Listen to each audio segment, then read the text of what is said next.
Suatu saat, Karamin berjalan di sepanjang tepi sungai, mendengarkan burung paruh udang yang melintas cepat dengan suara mencicit. Ia tidak lagi membenci burung itu, karena sadar bahwa burung tersebut sedang mencari makan untuk anak-anaknya.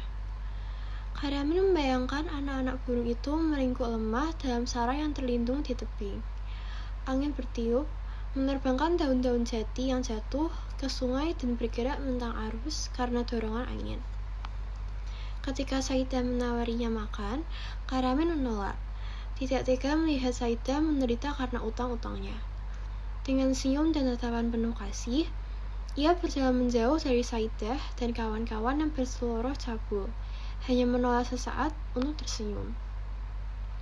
Sebelum meninggalkan sungai, Karamin melihat burung-burung paruh udang lagi. Kali ini menyambar ikan dengan cekatan sebelum menghilang di balik gerumbul padan.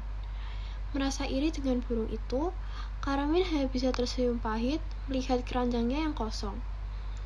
Meski tahu di rumahnya tidak ada makanan dan istrinya tidak perlu dikhawatirkan, Karamin tetap memutuskan pulang.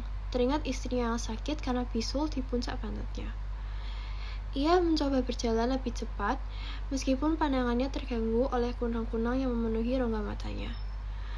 Melintasi titian, Karamin melihat buah jambu yang masak, tetapi orang memungutnya karena terlihat bekas gigitan. Ia juga melihat buah salak berjajaran dan mencoba satu, tetapi lidahnya seakan terkena racun oleh rasa buah yang masih mentah. Telinganya berdenging saat menempuh tanjakan, tetapi ia terus berjalan karena rumahnya berada di balik tanjakan itu.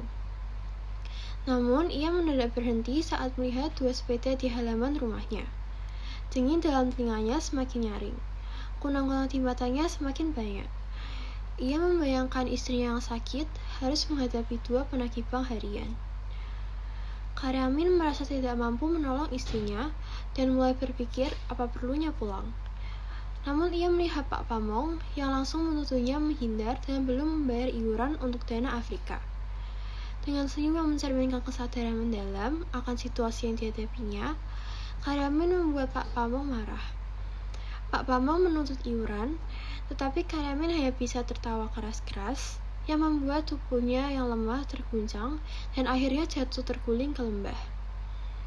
Pak Pamong berusaha menahannya, tetapi gagal.